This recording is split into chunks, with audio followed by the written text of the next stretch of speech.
ਤੁਸੀਂ ਜੋ ਮਰਜ਼ੀ ਬੋਲੀ ਤੁਹਾਡਾ ਪਤਾ ਨਹੀਂ ਲੱਗਦਾ ਵੀਰ ਜੀ ਮੇਰੇ ਕੋਲ ਰਿਕਾਰਡਿੰਗ ਹੈ ਕਮਾਲ ਕਰ ਤੁਸੀਂ ਹੁਣ ਆਇਓ ਫਿਰ ਮੇਰੇ ਕਿਤੇ ਲਾਇਓ ਤੇ ਤੁਸੀਂ ਬੋਲਿਓ ਗੱਲ ਤਾਂ ਫਿਰ ਮੈਂ ਦੱਸੂਗਾ ਤੁਹਾਨੂੰ ਕਿ ਮੇਰੇ ਏਰੀਆ ਠੀਕ ਹੈ ਜੀ ਠੀਕ ਹੈ ਜੀ ਜਦੋਂ ਸੰਗਤ ਵੀਰੇ ਬਿਨਾਂ ਬੁਲਾਏ ਨਹੀਂ ਆਉਂਦੇ ਜਦੋਂ ਸੰਗਤ ਬੁਲਾਉਂਦੀ ਸੰਗਤ ਬੁਲਾਉਂਦੀ ਪਰ ਜਿਹੜੇ ਤੁਹਾਨੂੰ ਬੇਨਤੀ ਕਰਦੇ ਤੂੰ ਬਾਈ ਜੀ ਤੂੰ ਬਾਅਦ ਕਰੀ ਨਾ ਠੀਕ ਹੋਈ ਬਾਅਦ ਚ ਸਟਾਰਟਿੰਗ ਕਰਿਓ ਹੱਥੋਂ ਭਾਈ ਵਾਹਿਗੁਰੂ ਜੀ ਕਾ ਖਾਲਸਾ ਵਾਹਿਗੁਰੂ ਜੀ ਕੀ ਫਤਿਹ। ਗੁਰਪਿਆਰੇ ਤੁਸੀਂ ਸਭ ਬਾਖੂਬੀ ਜਾਣਦੇ ਹੋ ਕਿ ਜੋ ਬੇਅਦਬੀਆਂ ਦਾ ਸਿਲਸਿਲਾ ਬਹੁਤ ਦੇਰ ਤੱਕ ਜਾਰੀ ਰਿਹਾ ਤੇ ਮਾਮਲਾ ਕੋਟਾ ਕਚਹਿਰੀਆਂ ਵਿੱਚ ਲਟਕਦਾ ਰਿਹਾ। ਐਸਆਈਡੀ ਨੇ ਜੋ ਖੁਲਾਸੇ ਕੀਤੇ ਨੇ ਉਸ ਨੇ ਕਈ ਨਵੇਂ ਰਾਜ਼ ਸਾਹਮਣੇ ਖੋਲ ਦਿੱਤੇ ਨੇ ਤੇ ਇਹ ਵੀ ਚੀਜ਼ ਸਾਹਮਣੇ ਆਈ ਹੈ ਕਿ ਇੱਕ ਪ੍ਰਚਾਰਕ ਅਜਿਹਾ ਸੀ ਜੋ ਥਾਂ ਉੱਤੇ ਆਪਣੇ ਪ੍ਰਚਾਰ ਪ੍ਰਸਾਰ ਨਾਲ ਲੋਕਾਂ ਨੂੰ ਜਾਗਰੂਕ ਕਰ ਰਿਹਾ ਸੀ। ਦੇਸ਼ ਦੇ ਪ੍ਰਚਾਰ ਤੋਂ ਲੋਕ ਪ੍ਰਭਾਵਿਤ ਹੋ ਕੇ ਰਾਮ ਰਹੀਮ ਦੇ ਤਾਬੀਤ ਲਾ ਕੇ ਸੁੱਟ ਰਹੇ ਸਨ, ਜਿਸ ਤੋਂ ਬਾਅਦ ਉਸਨੇ ਸੋਚ ਸਮਝ ਕੇ ਇੱਕ ਅਜਿਹੀ ਸਾਜ਼ਿਸ਼ ਰਚੀ ਜਿਸ ਨਾਲ ਸਿੱਖ ਪ੍ਰਚਾਰਕ ਸ਼੍ਰੇਣੀ ਨੂੰ ਬਦਨਾਮ ਕੀਤਾ ਜਾਵੇ, ਉਹਨਾਂ ਦੇ ਤੌਹਮਤਾਂ ਲਾਈਆਂ ਜਾਣ। ਧੰਨ ਸ਼੍ਰੀ ਗੁਰੂ ਗ੍ਰੰਥ ਸਾਹਿਬ ਜੀ ਦੀ ਬੇਅਦਬੀ ਦੀਆਂ ਅਤੇ ਕੌਮ ਵਿੱਚ ਇੱਕ ਵੱਡਾ ਵਿਵਾਦ ਖੜਾ ਕੀਤਾ ਜਾਵੇ ਤੇ ਸਿੱਖ ਕੌਮ ਨੂੰ ਸਿੱਖੀ ਨਾਲ ਤੋੜ ਕੇ ਡੇਰਿਆਂ ਨਾਲ ਜੋੜਿਆ ਜਾਵੇ, ਜਿਸ ਦੇ ਵਿੱਚ ਹੁਣ ਸਾਫ਼ ਹੋ ਰਿਹਾ ਹੈ ਕਿ ਬਾਦਲਾਂ ਨੇ ਵੀ ਪੂਰਾ ਰੱਜ ਕੇ ਰਾਮ ਰਹੀਮ ਦਾ ਸਾਥ ਦਿੱਤਾ। ਗੱਲ ਕਰਦੇ ਆ ਭਾਈ ਹਰਜਿੰਦਰ ਸਿੰਘ ਮਾਝੀ ਨਾਲ, ਜੋ ਕਿ ਇੱਕ ਸਿੱਖ ਜਥੇਬੰਦੀ ਦਰਬਾਰੇ ਖਾਲਸਾ ਵੀ ਚਲਾਉਂਦੇ ਨੇ, ਗਰੀਬ ਗੁਰਬਿਆਂ ਦੀ ਮਦਦ ਵੀ ਕਰਦੇ ਨੇ, ਪਰ ਉਹ ਇਸ ਸਾਰੇ ਕਾਂਡ ਦੇ ਨਾਲ ਕਿਸ ਤਰੀਕੇ ਜੁੜੇ ਨੇ ਤੇ ਕਿੱਦਾਂ ਉਹ ਹੁਣ ਦੁਆਰਾ ਤੋਂ ਲਾਈਮਲਾਈਟ ਦੇ ਵਿੱਚ ਆ ਰਹੇ ਨੇ। ਗੱਲ ਕਰਦੇ ਆ ਭਾਈ ਹਰਜਿੰਦਰ ਸਿੰਘ ਮਾਝੀ ਨਾਲ। ਵਾਹਿਗੁਰੂ ਜੀ ਕਾ ਖਾਲਸਾ ਵਾਹਿਗੁਰੂ ਜੀ ਕੀ ਫਤਿਹ ਜੀ। ਵਾਹਿਗੁਰੂ ਜੀ ਕਾ ਖਾਲਸਾ ਵਾਹਿਗੁਰੂ ਜੀ ਕੀ ਫਤਿਹ ਜੀ। ਮਾਜੀ ਜੀ, ਜੋ ਗੱਲਾਂ ਹੁਣ ਨਿਕਲ ਕੇ ਬੇਅਦਬੀ ਕਾਂਡ ਦੀਆਂ ਸਾਹਮਣੇ ਆ ਰਹੀਆਂ ਨੇ, ਇਹ ਤਾਂ ਹੁਣ ਪ੍ਰਤੱਖ ਹੋ ਗਿਆ ਹੈ। ਜੋ ਇਨਕੁਆਇਰੀ ਹੋਈ ਹੈ, ਜੋ ਐਸਆਈਟੀ ਨੇ ਸਾਫ਼ ਕੀਤਾ ਹੈ ਕਿ ਕਿਤੇ ਨਾ ਕਿਤੇ ਬਾਦਲਾਂ ਦਾ ਸਾਥ ਸੀ ਰਾਮ ਰਹੀਮ ਨੂੰ, ਜਿਸ ਤਰੀਕੇ ਨੂੰ ਪ੍ਰਚਾਰਕ ਸ਼੍ਰੇਣੀ ਨੂੰ ਬਦਨਾਮ ਕਰਨ ਦੀ ਕੋਸ਼ਿਸ਼ ਕੀਤੀ, ਜੋ ਚਾਲਾਂ ਚੱਲੀਆਂ ਉਹ ਚਾਲਾਂ ਰੱਬ ਦਾ ਸ਼ੁਕਰ ਰਿਹਾ ਹੀ ਕਾਮਯਾਬ ਨਹੀਂ ਹੋਈਆਂ। ਪਰ ਤੁਸੀਂ ਕਹੋਗੇ ਕਿਉਂਕਿ ਨਿਸ਼ਾਨਾ ਮੇਨ ਤੁਸੀਂ ਸੀ, ਜੋ ਹੁਣ ਸਾਹਮਣੇ ਆ ਰਿਹਾ ਹੈ। ਜੀ ਜੀ ਬਿਲਕੁਲ। ਇਹ ਜੋ ਐਸਆਈਟੀ ਨੇ ਕਿਹਾ ਜਾਂ ਜਸਟਿਸ ਰਣਜੀਤ ਸਿੰਘ ਕਮਿਸ਼ਨ ਦੀ ਰਿਪੋਰਟ ਦੇ ਵਿੱਚ ਵੀ ਜ਼ਿਕਰ ਆਇਆ ਹੈ, ਜਿਹਦੇ ਆਧਾਰ ਦੇ ਉੱਤੇ ਵਿਧਾਨ ਸਭਾ ਦੇ ਵਿੱਚ ਫੂਲਕਾ ਸਾਹਿਬ ਨੇ ਗੱਲ ਕੀਤੀ ਹੈ ਜੀ, ਇਹੀ ਹੈ ਕਿ ਗੁਰਮਤਿ ਦੇ ਪ੍ਰਚਾਰ ਦੇ ਦੌਰਾਨ ਮਤਲਬ ਜਦੋਂ ਆਪਾਂ ਪੰਜਾਬ ਦੇ ਵਿੱਚ ਗੁਰਬਾਣੀ ਦੀ ਗੱਲ, ਇਤਿਹਾਸ ਦੀ ਗੱਲ ਕਰਦੇ ਸੀਗੇ, ਤਾਂ ਇਹ ਇੱਕ ਲਹਿਰ ਬਣੀ ਪੂਰੀ ਕਿ ਲੋਕ ਵਹਿਮਾਂ ਭਰਮਾਂ ਨੂੰ ਛੱਡ ਕੇ, ਪਖੰਡੀਆਂ ਦੇ ਖਹਿੜੇ ਛੱਡ ਕੇ ਜਿਹੜੇ ਮਤਲਬ ਸਿੱਖੀ ਦੇ ਵਿੱਚ ਸ਼ਾਮਲ ਹੋ ਰਹੇ ਸੀ ਔਰ ਗੁਰੂ ਗ੍ਰੰਥ ਸਾਹਿਬ ਦੀ ਬਾਣੀ ਨਾਲ ਜੁੜ ਰਹੇ ਸੀਗੇ। ਅਕਸਰ ਹੀ ਜਦੋਂ ਗੁਰਮਤਿ ਦੇ ਸਮਾਗਮ ਹੁੰਦੇ ਸੀ ਤਾਂ ਉੱਥੇ ਬਾਅਦ ਦੇ ਵਿੱਚ ਅਸੀਂ ਕੋਸ਼ਿਸ਼ ਕਰਦੇ ਸੀ, ਗੁਰਬਾਣੀ ਦੀਆਂ ਪੋਥੀਆਂ ਵੀ ਵੰਡੀਆਂ ਜਾਂਦੀਆਂ ਸੀ, ਇਸ ਤਰ੍ਹਾਂ ਚੱਲਦਾ ਸੀਗਾ ਜੀ। ਤਾਂ ਜਿਹੜੀ ਜਾਂਚ ਵਿੱਚ ਗੱਲ ਆਈ ਹੈ ਉਹ ਸਿਰਫ ਬੁਰਜ ਜਵਾਹਰ ਸਿੰਘ ਵਾਲੇ ਦੀ ਹੈ। ਇਸੇ ਲੜੀ ਦੇ ਤਹਿਤ ਜਦੋਂ ਬੁਰਜ ਜਵਾਹਰ ਸਿੰਘ ਵਾਲੇ ਦੇ ਵਿੱਚ ਦੀਵਾਨ ਲੱਗੇ ਨੇ ਤਾਂ ਉੱਥੇ ਮਤਲਬ ਰੂਟੀਨ ਦੀ ਤਰ੍ਹਾਂ ਜਿਵੇਂ ਨਿੱਤ ਦੀਵਾਨਾਂ ਵਿੱਚ ਇਸ ਤਰ੍ਹਾਂ ਹੁੰਦਾ ਸੀ, ਉੱਥੇ ਵੀ ਪ੍ਰੇਮੀਆਂ ਨੇ ਆਪਣੇ ਲੋਕਟ, ਧਾਗੇ, ਤਵੀਤ, ਨਗਾਂ ਵਾਲੀਆਂ ਛਾਂਪਾਂ ਜਿਹੜੀਆਂ ਸੀਗੀਆਂ ਤੋੜ ਕੇ ਉੱਥੇ ਸੁੱਟ ਦਿੱਤੀਆਂ, ਲੋਕਟ ਲਾਤੇ ਔਰ ਉਹ ਮਤਲਬ ਬਹੁਤ ਜ਼ਿਆਦਾ ਪ੍ਰਭਾਵਿਤ ਹੋਏ। ਇੱਥੇ ਇਹ ਨਹੀਂ ਹੈ ਕਿ ਉਹਦੇ ਵਿੱਚ ਮੇਰੀ ਕੋਈ ਮੇਰੇ ਵਿੱਚ ਖਾਸ ਚੀਜ਼ ਸੀਗੀ। ਮੈਂ ਸਮਝਦਾ ਕਿ ਸ੍ਰੀ ਗੁਰੂ ਗ੍ਰੰਥ ਸਾਹਿਬ ਦੀ ਬਾਣੀ ਔਰ ਸਾਡਾ ਮਾਣ ਮੱਤਾ ਇਤਿਹਾਸ ਹੀ ਐਸਾ ਹੈ, ਸਾਡੇ ਇਤਿਹਾਸ ਵਿੱਚ, ਸਾਡੀ ਬਾਣੀ ਵਿੱਚ, ਸਾਡੇ ਵਿਰਸੇ 'ਚ ਇੰਨੀ ਵੱਡੀ ਤਾਕਤ ਹੈ ਕਿ ਜੇ ਅਸੀਂ ਆਪਣੇ ਭੈਣ ਭਰਾਵਾਂ ਨੂੰ ਅਹਿਸਾਸ ਕਰਵਾ ਦਈਏ ਕਿ ਅਸੀਂ ਇੰਨੇ ਅਮੀਰ ਲੋਕ ਹਾਂ ਵਿਰਸੇ ਪੱਖੋਂ, ਤਾਂ ਉਹ ਜਿਹੜੇ ਭਟਕੇ ਹੋਏ ਨੇ, ਜਿਹਦੇ ਵਿੱਚ ਸਾਡੀਆਂ ਵੀ ਕਿਤੇ ਨਾ ਕਿਤੇ ਕਮੀਆਂ ਰਹੀਆਂ ਨੇ ਕਿ ਅਸੀਂ ਪਿਆਰ ਨਾਲ ਦੱਸਿਆ ਨਹੀਂ, ਤਾਂ ਉਹ ਛਾਲਾਂ ਮਾਰ ਕੇ ਸਿੱਖੀ ਵੱਲ ਭੱਜੇ ਆਉਣਗੇ ਤੇ ਆ ਰਹੇ ਨੇ ਜੀ ਲਗਾਤਾਰ। ਤਾਂ ਜਦੋਂ ਹੁਣ ਇੱਥੇ ਇਸ ਤਰ੍ਹਾਂ ਦਾ ਘਟਨਾਕ੍ਰਮ ਵਾਪਰਿਆ ਤਾਂ ਇਹਨਾਂ ਨੇ ਬਹੁਤ ਮਤਲਬ ਪਲੈਨਿੰਗਾਂ ਬਣਾਈਆਂ, ਮਾਰਨ ਦੀਆਂ ਸਕੀਮਾਂ ਵੀ ਬਣਾਉਂਦੇ ਰਹੇ ਔਰ ਉਹਨਾਂ ਦਿਨਾਂ 'ਚ ਮੈਂ ਦੱਸਣਾ ਚਾਹੁੰਦਾ ਕਿ ਫੋਨ ਤੇ ਧਮਕੀਆਂ ਦਾ ਸਿਲਸਿਲਾ ਤਾਂ ਆਮ ਹੀ ਹੁੰਦਾ ਸੀ, ਪਰ ਮੈਂ ਉਹਨਾਂ ਧਮਕੀਆਂ ਨੂੰ ਕਦੇ ਸੀਰੀਅਸ ਨਹੀਂ ਸੀ ਲਿਆ, ਕਿਉਂਕਿ ਮੈਨੂੰ ਲੱਗਦਾ ਸੀ ਵੀ ਉਦਾਂ ਹੀ ਬੰਦੇ ਬੈਠ ਕੇ ਬੋਲੀ ਜਾਂਦੇ ਨੇ, ਇਹਦਾ ਕੀ ਮਤਲਬ ਹੈ। ਪਰ ਹੁਣ ਜੋ ਕੁਝ ਸਾਹਮਣੇ ਆ ਰਿਹਾ ਹੈ, ਪਰ ਨਾਲ ਇਹ ਵੀ ਮੈਂ ਕਹਿਣਾ ਚਾਹੁੰਦਾ ਕਿ ਇਹ ਜੋ ਕੁਝ ਵਾਪਰਿਆ ਇਹਦੇ ਵਿੱਚ ਸੌਦਾ ਸਾਧ ਤਾਂ ਹੈ ਹੀ ਹੈ ਮਾਸਟਰਮਾਈਂਡ ਬੇਅਦਬੀ ਘਟਨਾਕ੍ਰਮ ਦਾ ਜੀ, ਪਰ ਜਿਹੜੀ ਉਹਦੀ ਇੰਨੀ ਹਿੰਮਤ ਪਈ ਕਿ ਆਪਣੇ ਚੇਲਿਆਂ ਤੋਂ ਸ੍ਰੀ ਗੁਰੂ ਗ੍ਰੰਥ ਸਾਹਿਬ ਜਿਹੜੇ ਕਿ ਪ੍ਰਾਣੀ ਮਾਤਰ ਦੇ ਸਾਂਝੇ ਨੇ ਜੀ, ਗੁਰੂ ਗ੍ਰੰਥ ਸਾਹਿਬ ਪਾਤਸ਼ਾਹ ਦੀ ਜਿਹੜੀ ਬੇਅਦਬੀ ਇਹਨਾਂ ਨੇ ਕਰਵਾਈ, ਉਹਦੇ ਵਿੱਚ ਇਹ ਹੈ ਕਿ ਜਿਹੜੀ ਵਕਤ ਦੀ ਸਰਕਾਰ ਸੀ ਬਾਦਲ ਦੀ, ਇਹ ਸਰਕਾਰ ਨੇ ਸੌਦਾ ਸਾਧ ਨੂੰ ਪੂਰੀ ਜਿਹੜੀ ਹੈ ਛਤਰਛਾਇਆ ਦਿੱਤੀ ਹੋਈ ਸੀ ਜੀ ਇਹੀ ਤੌਰ ਤੋਂ ਪੁੱਛਣ ਦੀ ਕੋਸ਼ਿਸ਼ ਕਰ ਰਹੇ ਹਾਂ ਕਿ ਆਖਿਰ ਇਸ ਪੂਰੇ ਘਟਨਾਕ੍ਰਮ ਦੇ ਵਿੱਚ ਬਾਦਲ ਪਰਿਵਾਰ ਦਾ ਕੀ ਰੋਲ ਰਿਹਾ, ਕਿਉਂਕਿ ਉਦੋਂ ਮੌਜੂਦਾ ਸਮੇਂ ਦੀ ਸਰਕਾਰ ਸੀ ਜਿਹਨਾਂ ਉੱਤੇ ਬੇਅਦਬੀ ਦੇ ਦੋਸ਼ ਲੱਗਦੇ ਆਏ ਨੇ ਤੇ ਉਹ ਹਮੇਸ਼ਾ ਇਹਨਾਂ ਦੋਸ਼ਾਂ ਨੂੰ ਇਨਕਾਰ ਕਰਦੇ ਆਏ ਨੇ ਤੇ ਹੁਣ ਵੀ ਜਦੋਂ SIT ਦੀ ਜਾਂਚ ਨੇ ਸਾਰੇ ਖੁਲਾਸੇ ਕਰ ਦਿੱਤੇ ਨੇ ਤੇ ਬੀਬੀ ਬਾਦਲ ਦਾ ਅੱਡੀ ਚੋਟੀ ਦਾ ਜ਼ੋਰ ਲੱਗਿਆ ਹੋਇਆ ਹੈ ਕਿ ਕਿਸ ਤਰੀਕੇ ਇਸ ਜਾਂਚ ਦਾ ਰੁਖ ਮੋੜਿਆ ਜਾਵੇ ਜਾਂ ਇਸ ਨੂੰ ਕਿਸੇ ਤਰ੍ਹਾਂ ਪ੍ਰਭਾਵਿਤ ਕੀਤਾ ਜਾਵੇ, ਕਿਉਂਕਿ ਬੀਤੇ ਦਿਨੀ ਬਠਿੰਡੇ ਦੇ ਵਿੱਚ ਵੀ ਪ੍ਰੈਸ ਕਾਨਫਰੰਸ ਕੀਤੀ ਗਈ ਸੀ ਤੇ ਉਸ ਦੇ ਵਿੱਚ ਵੀ ਕਈ ਖੁਲਾਸੇ ਕੀਤੇ ਗਏ ਨੇ ਕਿ ਮੋੜ ਮੰਡੀ ਬੰਬ ਧਮਾਕੇ ਦੇ ਨਾਲ ਇਸ ਜਾਂਚ ਨੂੰ ਜੋੜਨ ਦੀ ਕੋਸ਼ਿਸ਼ ਕੀਤੀ ਜਾ ਰਹੀ ਹੈ ਬੀਬੀ ਬਾਦਲ ਵੱਲੋਂ। ਜੀ ਮੈਂ ਇਹ ਕਹਿਣਾ ਚਾਹੁੰਦਾ, ਦੇਖੋ ਜੀ ਬੜੇ ਸਪਸ਼ਟ ਨੇ, ਉਹ ਇਲਾਕੇ ਦੇ ਲੋਕ ਸਾਰੇ ਜਾਣਦੇ ਆ। ਜਦੋਂ ਆਪਣੇ ਉੱਥੇ ਦੀਵਾਨ ਲੱਗਦੇ ਸੀਗੇ, ਮੈਂ ਇੱਕ ਉਦਾਹਰਨ ਦਿੰਦਾ, ਪੱਕਾ ਕਲਾਂ ਪਿੰਡ ਹੈ ਫਰੀਦਕੋਟ ਦਾ, ਚੱਲਦੇ ਦੀਵਾਨ ਵਿੱਚ ਮੈਂ ਭਾਈ ਗੁਰਦਾਸ ਜੀ ਵੱਲੋਂ ਲਿਖੀ ਹੋਈ ਇੱਕ ਪੰਕਤੀ ਜਦੋਂ ਪੜ੍ਹੀ, ਰਾਮ ਰਹੀਮ ਕਹਾਣੀ ਦੇ ਇੱਕ ਨਾਮ ਤੋਂ ਰਾਹ ਭੁਲਾਣੇ, ਤਾਂ ਉਸ ਵਕਤ ਪ੍ਰਸ਼ਾਸਨ ਚੱਲਦੇ ਦੀਵਾਨ ਨੂੰ ਆ ਕੇ ਰੋਕਦਾ ਹੈ ਕਿ ਤੁਸੀਂ ਰਾਮ ਰਹੀਮ ਦਾ ਨਾਮ ਕਿਉਂ ਲੈਤਾ। ਜਿਹੜੀ ਮਤਲਬ ਭਾਈ ਗੁਰਦਾਸ ਜੀ ਦੀ ਲਿਖੀ ਹੋਈ ਪੰਕਤੀ ਹੈ, ਉਹਦੇ ਵਿੱਚ ਉਹ ਕਿੱਡੇ ਵੱਡੇ ਪੱਧਰ ਦੀ ਗੱਲ ਹੈ ਵੀ ਅਸੀਂ ਧਰਮਾਂ ਦੇ ਨਾਂ ਤੇ ਕਲੇਸ਼ ਨਾ ਪਾਈਏ। ਜਦੋਂ ਮੈਂ ਉਹ ਵਿਆਖਿਆ ਕਰ ਰਹੀ ਹਾਂ, ਮਤਲਬ ਉਦੋਂ ਵੀ ਇਹ ਜਾ ਕੇ ਇਹਨਾਂ ਨੇ ਸਖਤੀ ਨਾਲ ਦੀਵਾਨ ਰੋਕਿਆ। ਔਰ ਦੂਜੀ ਮੈਂ ਉਦਾਹਰਨ ਦਿੰਦਾ, ਮਚਾਕੀ ਕਲਾਂ ਦੀ ਇੱਕ ਵੀਡੀਓ ਵੀ ਜਿਹੜੀ ਕਿ YouTube ਦੇ ਉੱਤੇ ਪਈ ਹੈ। ਮਤਲਬ ਮਚਾਕੀ ਕਲਾਂ ਦੇ ਵਿੱਚ ਜਦੋਂ ਮੈਂ ਦੀਵਾਨ ਲਾ ਕੇ ਆਪਣੀ ਗਲੀ 'ਚ ਬੈਠ ਕੇ ਤੁਰਨ ਲੱਗਿਆ, SHO ਪ੍ਰਦੀਪ ਸਿੰਘ ਜਿਹੜਾ ਕਿ ਇਸ ਕਾਂਡ ਦੇ ਵਿੱਚ ਵੀ ਨਾਮਜ਼ਦ ਕੀਤਾ ਗਿਆ, ਉਹ ਆ ਕੇ ਕਹਿੰਦਾ ਕਿ ਤੁਸੀਂ ਸਾਡੇ ਇਲਾਕੇ 'ਚ ਵੜ ਕੇ ਦਿਖਾਇਓ। ਮਤਲਬ ਇਸ ਤਰ੍ਹਾਂ ਦੀਆਂ ਧਮਕੀਆਂ ਜਿਹੜੀਆਂ ਨੇ ਬਾਰ-ਬਾਰ ਦਿੱਤੀਆਂ ਜਾ ਰਹੀਆਂ ਸੀਗੀਆਂ। ਮਾਨਸਿਕ ਤੌਰ ਤੇ ਬੰਦੇ ਨੂੰ ਟੌਰਚਰ ਕਰਨ ਵਾਲਾ ਜਿਹੜਾ ਕੰਮ ਹੈ ਸਿੱਖ ਪ੍ਰਚਾਰਕਾਂ ਨੂੰ ਖਾਸ ਤੌਰ ਤੇ ਇਹਦੇ 'ਚ ਮਤਲਬ ਕੀਤਾ ਜਾ ਰਿਹਾ ਸੀ। ਤਾਂ ਇਸ ਸਮੇਂ ਦੇ ਦੌਰਾਨ ਜਿਹੜਾ ਮਾਰਚ ਦੇ ਵਿੱਚ ਇਹ ਦੀਵਾਨ ਲੱਗੇ ਜੀ, ਉਸ ਤੋਂ ਬਾਅਦ ਅਪ੍ਰੈਲ ਮਈ ਜੂਨ ਲਗਭਗ 3 ਮਹੀਨੇ ਮੈਂ ਗੁਰਮਤਿ ਪ੍ਰਚਾਰ ਲਈ ਕੈਨੇਡਾ ਗਿਆ ਸੀਗਾ ਜੀ। ਤਾਂ ਉਸੇ ਸਮੇਂ ਦੇ ਦੌਰਾਨ 1 ਜੂਨ ਨੂੰ ਇਹਨਾਂ ਨੇ ਗੁਰੂ ਗ੍ਰੰਥ ਸਾਹਿਬ ਪਾਤਸ਼ਾਹ ਦਾ ਪਾਵਨ ਸਰੂਪ ਜਿਹੜਾ ਸੀਗਾ ਬੁਰਜ ਜਵਾਹਰ ਸਿੰਘ ਵਾਲਾ ਪਿੰਡ ਤੋਂ ਚੋਰੀ ਕੀਤਾ। ਤਾਂ ਮਤਲਬ ਇਹ ਜਿਹੜੀ ਐਡੀ ਵੱਡੀ ਹਿੰਮਤ ਇਹਨਾਂ ਨੇ ਕੀਤੀ, ਫਿਰ ਪੋਸਟਰ ਲਾ ਕੇ ਚੈਲੰਜ ਕਰਕੇ ਜਿਹੜਾ ਪਾਤਸ਼ਾਹ ਦੇ ਪਾਵਨ ਅੰਗਾਂ ਦੀ ਜੋ ਬੇਅਦਬੀ ਕੀਤੀ ਆ।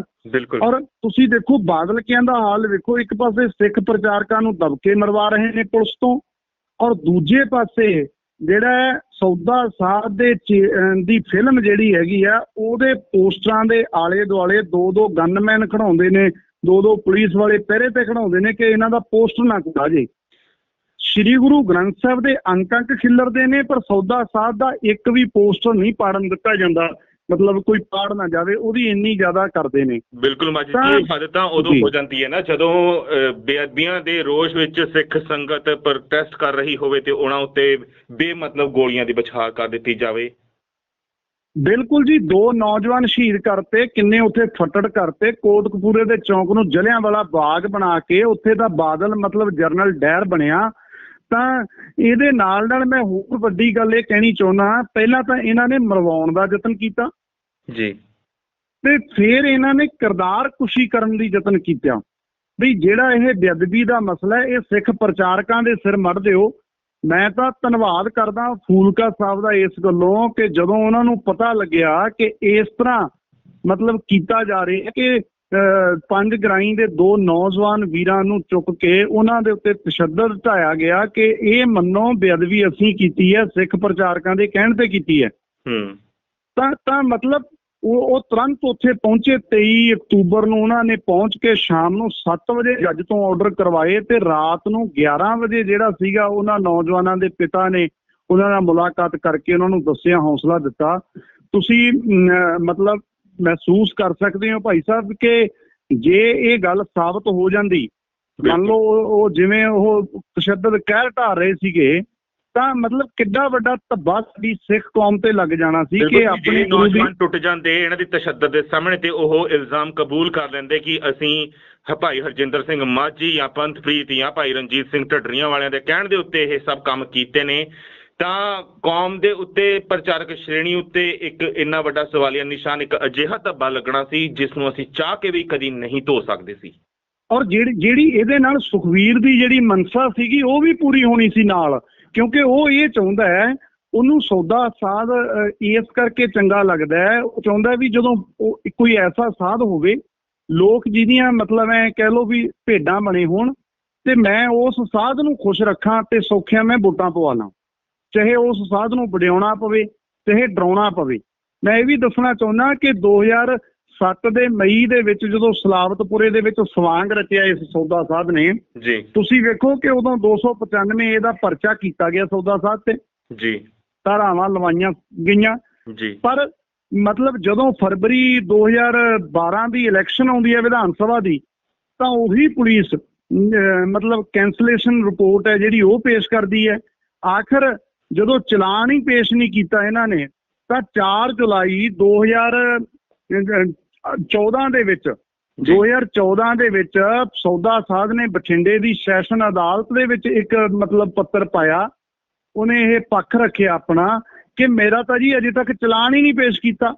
ਮੈਂ ਕਹਿਣਾ ਚਾਹੁੰਦਾ ਕਿ ਜਿਹੜਾ ਸੌਦਾ ਸਾਧ ਨੂੰ 2 ਸਾਧਵੀਆਂ ਨੇ ਲੜਾਈ ਲੜ ਕੇ ਜੇਲ੍ਹ 'ਚ ਪਹੁੰਚਾਤਾ, ਛਤਰਪਤੀ ਦੇ ਪਰਿਵਾਰ ਨੇ ਜੇਲ੍ਹ 'ਚ ਪਹੁੰਚਾਤਾ ਤੇ ਪਰ 2007 ਵਾਲਾ ਕੇਸ ਜਿਹੜਾ ਸੀਗਾ ਉਹ ਮਸਲੇ ਦੇ ਵਿੱਚ ਬਾਦਲਾਂ ਨੇ ਸਿੱਖ ਕੌਮ ਨੂੰ ਹਰਾ ਦਿੱਤਾ ਸੌਦਾ ਸਾਧ ਤੋਂ। ਬਿਲਕੁਲ, ਪੰਥਕ ਅਖਵਾਉਣ ਵਾਲੀ ਜਥੇਬੰਦੀ ਹੀ ਉਸ ਦੀ ਪੈਰਵੀ ਨਹੀਂ ਕਰ ਸਕੀ ਕਿਉਂਕਿ ਉਹਨਾਂ ਦੇ ਆਪਣੇ ਹੀ ਢਿੱਡ ਵਿੱਚ ਖੋਟ ਆ। ਉਹਨਾਂ ਦੇ ਸਿਰਫ ਆਪਣੇ ਇੰਪਾਇਰ ਦੇਖਣੇ ਆ। ਪੰਜਾਬ ਦੀਆਂ ਪੰਜਾਬੀਆਂ ਦੀਆਂ ਲਾਸ਼ਾਂ ਉੱਤੇ ਅੱਜ ਤੱਕ ਸਿਆਸਤ ਕਰਦੇ ਆਏ ਨੇ ਤੇ ਸਿਆਸੀ ਰੋਟੀਆਂ ਸੇਕਦੇ ਆਏ ਨੇ, ਜੋ ਬਾਦਸਤੂਰ ਇਸ ਪਰਿਵਾਰ ਵੱਲੋਂ ਅਜੇ ਵੀ ਜਾਰੀ ਹੈ। ਪਰ ਹੁਣ ਜਦੋਂ ਇੰਨਾ ਕੁਝ ਵਾਪਰ ਗਿਆ ਮਾਚੀ ਜੀ, ਬਹੁਤ ਸਾਰੀਆਂ ਚੀਜ਼ਾਂ ਸਾਫ਼ ਹੋ ਗਈਆਂ, ਪਰ ਕੀ ਪੁਲਿਸ ਪ੍ਰਸ਼ਾਸਨ ਵੱਲੋਂ ਜਾਂ ਸਾਡੇ ਹੋਰ ਸਿੱਖ ਬੁੱਧੀਜੀਵੀਆਂ ਵੱਲੋਂ ਕਦੀ ਤੁਹਾਡੇ ਨਾਲ ਸੰਪਰਕ ਸਾਧਿਆ ਗਿਆ ਜਾਂ ਤੁਹਾਨੂੰ ਹੁਣ ਸਿਕਿਉਰਿਟੀ ਦੇਣ ਦੀ ਕੋਈ ਗੱਲ ਕਹੀ ਗਈ ਹੈ? ਕਿਉਂਕਿ ਅਕਸਰ ਵੇਖਿਆ ਜਾਂਦਾ ਹੈ ਜੇ ਹਿੰਦੂ ਜਥੇਬੰਦੀਆਂ ਵੱਲ ਗੱਲ ਕਰੀਏ, ਜੇ ਅਜਿਹਾ ਖੁਲਾਸਾ ਕੋਈ ਉਹਨਾਂ ਦਾ ਹੋਵੇ ਤੇ ਨਾਲ ਦੀ ਨਾਲ ਉਹਨਾਂ ਨੂੰ 4-4 ਬਾਡੀਗਾਰਡ ਦੇ ਦਿੱਤੇ ਜਾਂਦੇ ਨੇ। ਨਹੀਂ ਜੀ, ਦੇਖੋ ਜਿੱਥੋਂ ਤੱਕ ਗੁਰੂ ਦੀ ਗੱਲ ਹੈ, ਇੱਕ ਤਾਂ ਗੁਰੂ ਸਾਹਿਬ ਦੀ ਮੈਂ ਬਖਸ਼ਿਸ਼ ਸਮਝਦਾ, ਸੰਗਤ ਦਾ ਬਹੁਤ ਸਹਿਯੋਗ ਹੈ। ਮੈਂ ਸਲੂਟ ਕਰਦਾ ਉਹਨਾਂ ਪ੍ਰਬੰਧਕਾਂ ਨੂੰ ਜਿਹੜੇ ਬਾਦਲਕਿਆਂ ਦੀ ਧੱਕੇਸ਼ਾਹੀ ਨੂੰ ਸਮਝਦੇ ਹੋਏ, ਧੱਕੇਸ਼ਾਹੀ ਨੂੰ ਬਰਦਾਸ਼ਤ ਕਰਦੇ ਹੋਏ ਜਿਹੜੇ ਮਤਲਬ ਦੀਵਾਨ ਲਵਾਉਂਦੇ ਰਹੇ ਤੇ ਪੁਲਿਸ ਦਬਕੇ ਮਾਰਦੀ ਰਹੀ, ਇਹਦੇ ਬਾਵਜੂਦ ਵੀ ਮਤਲਬ ਇੰਨੇ ਵੱਡੇ ਪੱਧਰ ਤੇ ਦੀਵਾਨ ਲਵਾਉਂਦੇ ਸੀ। 1 ਮਹੀਨੇ ਵਿੱਚ ਮੈਂ 50 ਤੋਂ 65 ਦੀਵਾਨ ਜਿਹੜੇ ਲਾਉਂਦਾ ਰਿਹਾ ਤਾਂ ਮੈਂ ਉਹਨਾਂ ਸਾਰਿਆਂ ਨੂੰ ਸਲੂਟ ਕਰਦਾ। ਜਿੱਥੋਂ ਤੱਕ ਸਰਕਾਰ ਦੀ ਗੱਲ ਹੈ, ਸਰਕਾਰ ਵੱਲੋਂ ਜਿਵੇਂ ਕੋਈ ਸੁਰੱਖਿਆ ਜਾਂ ਇਸ ਤਰ੍ਹਾਂ ਦਾ ਮੇਰੇ ਤੱਕ ਅਜੇ ਤੱਕ ਕੋਈ ਪਹੁੰਚ ਨਹੀਂ ਹੋਈ, ਕਿਉਂਕਿ ਸਰਕਾਰ ਤਾਂ ਜਿਹੜੀ ਪਹੁੰਚ ਸੂਰੀ ਵਰਗਿਆਂ ਨੂੰ ਜਿਹੜਾ ਸਾਰਾ ਸੁਰੱਖਿਅਤ ਰੱਖਦੇ ਨੇ।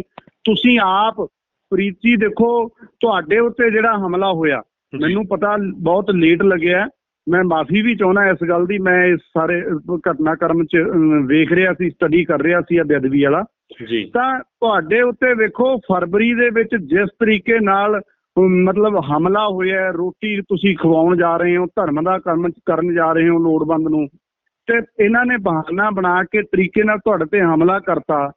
ਤੁਹਾਨੂੰ ਮਤਲਬ ਅਜੇ ਤੱਕ ਵੀ ਤੁਸੀਂ ਆਪਣੇ ਮੂੰਹੋਂ ਦੱਸ ਦਿਓ ਕਿ ਤੁਹਾਡੇ ਉੱਤੇ ਕੋਈ ਕੇਸ ਹੈ ਜਿਹੜਾ ਦਰਜ, ਤੁਸੀਂ ਜਿਹੜਾ ਕੋਈ FIR ਹੋਈ ਹੈ ਉਸ ਕੇਸ ਸੰਬੰਧੀ ਜੀ? ਬਿਲਕੁਲ ਨਹੀਂ ਜੀ, ਬਹੁਤ ਚੱਕਰ ਮਾਰ ਲਏ ਨੇ, ਬਹੁਤ ਫੋਨ ਕਰ ਲਏ ਨੇ। ਮੇਰੇ ਵੱਲੋਂ ਦਿੱਤੀ ਗਈ ਦਰਖਾਸਤ ਹਲੇ ਤੱਕ ਪੈਂਡਿੰਗ ਪਈ ਹੈ, ਕੋਈ FIR ਉਸ ਦੇ ਉੱਤੇ ਦਰਜ ਨਹੀਂ ਕੀਤੀ ਗਈ। ਬਹੁਤ ਸਾਰੀਆਂ ਸਿੱਖ ਜਥੇਬੰਦੀਆਂ ਆਪਣੇ ਵੱਲੋਂ ਮੈਮੋਰੈਂਡਮ ਦੇ ਚੁੱਕੀਆਂ ਨੇ ਪਰ ਉਸ ਦੇ ਉੱਤੇ ਅੱਗੇ ਕੋਈ ਪੈਰਵੀ, ਕੋਈ ਕਾਰਵਾਈ ਨਹੀਂ ਕੀਤੀ ਜਾ ਰਹੀ। ਮਤਲਬ ਫਿਰ ਉਹਦਾ ਕਾਰਨ ਇਹ ਹੈ ਕਿ ਜਿਹੜਾ ਵੀ ਪੰਜਾਬ ਦੀ ਗੱਲ ਕਰੂਗਾ, ਭਾਵੇਂ ਉਹ ਹਰਜਿੰਦਰ ਸਿੰਘ ਮਾਝੀ ਹੋਵੇ, ਭਾਵੇਂ ਉਹ ਅਖੰਡ ਬਾਣੀ ਚੈਨਲ ਹੋਵੇ, ਭਾਵੇਂ ਉਹ ਕੋਈ ਵੀ ਹੋਵੇ, ਜਿਹੜਾ ਪੰਜਾਬ ਦੀ ਗੱਲ ਕਰੂਗਾ, ਪੰਥ ਦੀ ਗੱਲ ਕਰੂਗਾ, ਪੰਜਾਬੀਅਤ ਦੀ ਗੱਲ ਕਰੂਗਾ, ਸਰਬੱਤ ਦੇ ਭਲੇ ਦੀ ਗੱਲ ਕਰੂਗਾ, ਮਜ਼ਲੂਮਾਂ ਦੀ ਗੱਲ ਕਰੂਗਾ, ਲਤਾੜੇ ਹੋਇਆਂ ਦੀ ਗੱਲ ਕਰੂਗਾ, ਉਹ ਇਹਨਾਂ ਲੋਕਾਂ ਦੇ ਨਿਸ਼ਾਨੇ ਤੇ ਹੈ। ਉਹ ਕਹਿੰਦੇ ਵੀ ਇਹ ਤਾਂ ਸਾਡਾ ਜਿਹੜਾ ਇੱਥੇ ਮਤਲਬ ਜਾਨਵਰਾਂ ਨਾਲੋਂ ਵੀ ਭੈੜਾ ਸਲੂਕ ਕੀਤਾ ਜਾਂਦਾ ਹੈ। ਤੁਸੀਂ ਦੇਖੋ ਜਿਸ ਢੰਗ ਨਾਲ ਹਮਲੇ ਕਰਦੇ ਨੇ, ਜੇ ਮਤਲਬ ਕਿਸੇ ਪਸ਼ੂ ਦੇ ਹੱਡ ਵੀ ਮਿਲ ਜਾਣ ਫਿਰ ਵੀ ਹੰਗਾਮੇ ਹੋ ਜਾਂਦੇ ਨੇ, ਕਲੇਸ਼ ਖੜੇ ਹੋ ਜਾਂਦੇ ਨੇ, ਬਹੁਤ ਕੁਝ ਹੁੰਦਾ ਹੈ।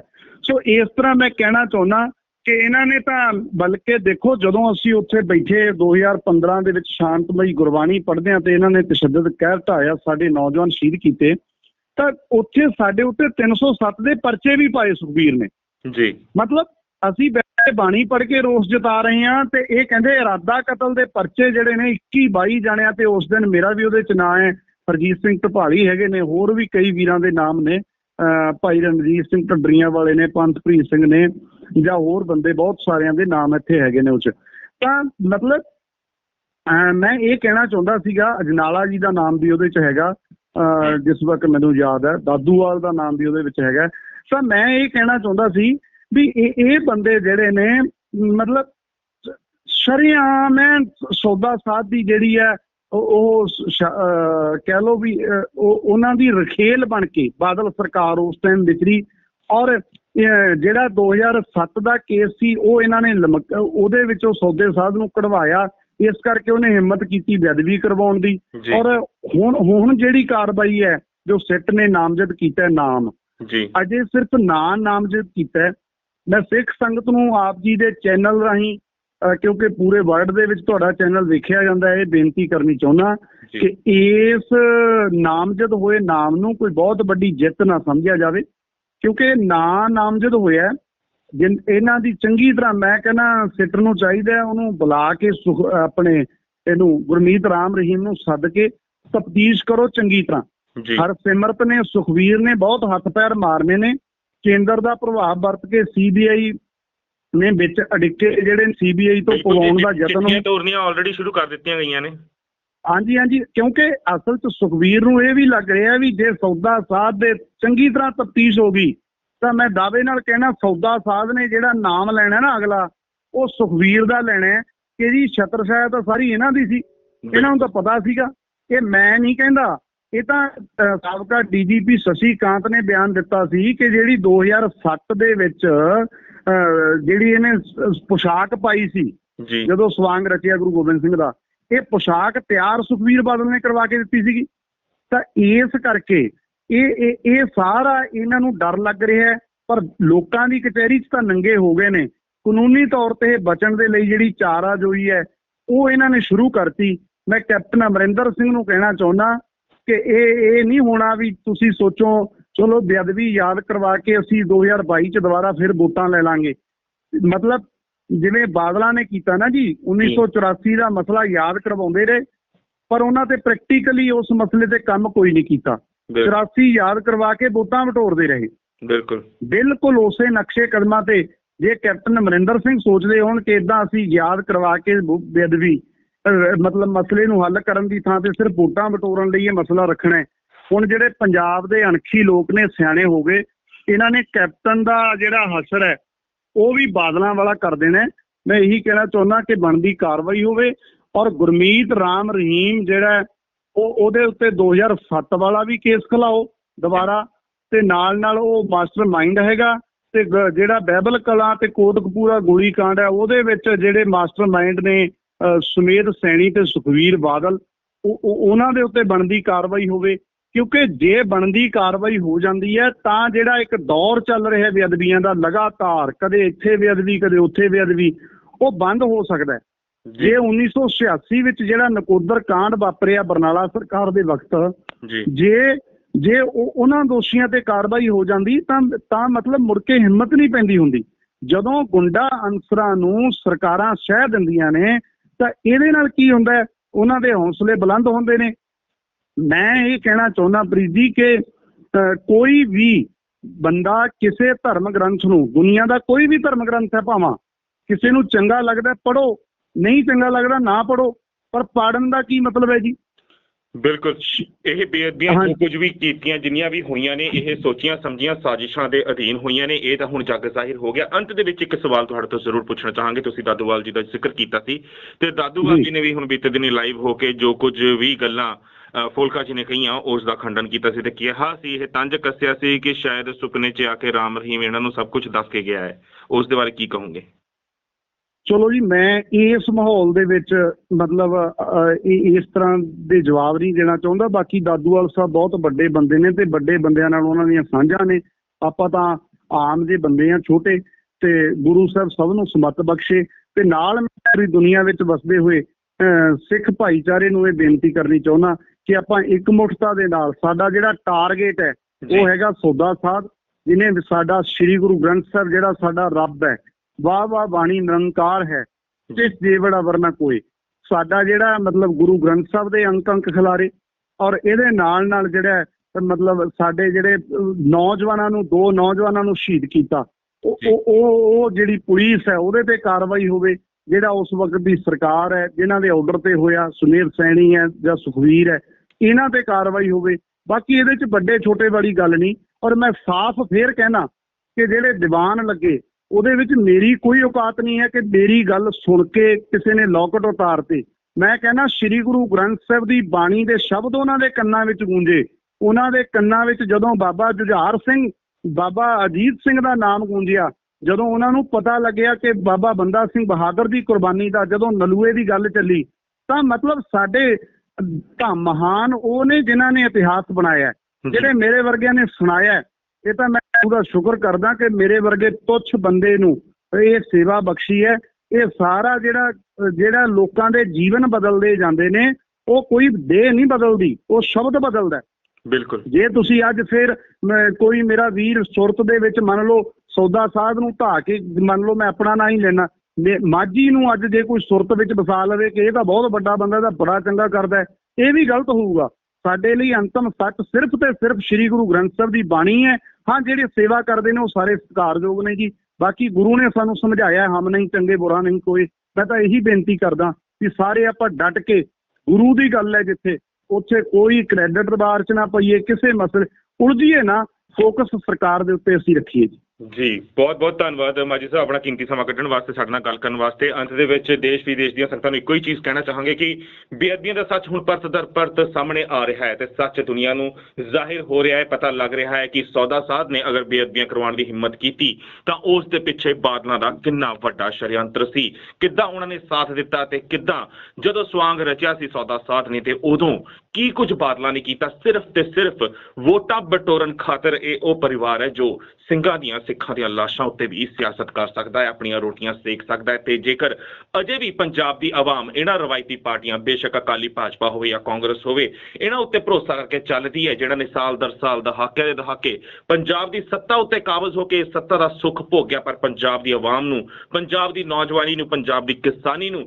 ਸਿਰਫ ਦੁੱਖ ਦਿੱਤਾ, ਕਰਜ਼ਾ ਦਿੱਤਾ, ਨਸ਼ਾ ਦਿੱਤਾ, ਤਾਂ ਫਿਰ ਪੰਜਾਬੀ ਆਵਾਮ ਵਾਸਤੇ ਇਸ ਤੋਂ ਵੱਡੀ ਗਲਤੀ ਕੋਈ ਨਹੀਂ ਹੋ ਸਕਦੀ। ਸਾਡਾ ਫਰਜ਼ ਬਣਦਾ ਹੈ ਕਿ ਆਗਾਮੀ 2022 ਦੀਆਂ ਚੋਣਾਂ ਵਿੱਚ ਦਿੱਲੀ ਵਾਂਗ ਅਸੀਂ ਪੰਜਾਬ ਵਿੱਚ ਬਦਲਾਵ ਲੈ ਕੇ ਆਈਏ, ਕਿਸੇ ਵੀ ਤੀਜੀ ਚੰਗੀ ਸਾਫ਼ ਸੁਥਰੀ ਧਿਰ ਨੂੰ ਬਹੁਮਤ ਦੇ ਨਾਲ ਜਿਤਾ ਕੇ ਪੰਜਾਬ ਦੀ ਸੱਤਾ ਤੇ ਕਾਬਜ਼ ਕਰਵਾਈਏ, ਤਾਂ ਜੋ ਗੰਦਲੀ ਹੋਈ ਪੰਜਾਬ ਦੀ ਸਿਆਸਤ ਸਾਫ਼ ਕੀਤੀ ਜਾ ਸਕੇ, ਪੰਜਾਬ ਦੀ ਜਵਾਨੀ ਬਚਾਈ ਜਾ ਸਕੇ, ਕਿਸਾਨੀ ਬਚਾਈ ਜਾ ਸਕੇ, ਬੇਅਦਬੀਆਂ ਦੇ ਅਸਲ ਦੋਸ਼ੀਆਂ ਨੂੰ ਸਲਾਖਾਂ ਦੇ ਪਿੱਛੇ ਪਹੁੰਚਾਇਆ ਜਾ ਸਕੇ, ਨੌਜਵਾਨੀ ਨੂੰ ਨਸ਼ੇ ਦੇ ਕੋੜ ਤੋਂ ਬਚਾਇਆ ਜਾ ਸਕੇ, ਪੰਜਾਬ ਦੀ ਅਸਲ ਨੁਹਾਰ ਬਦਲੀ ਜਾ ਸਕੇ।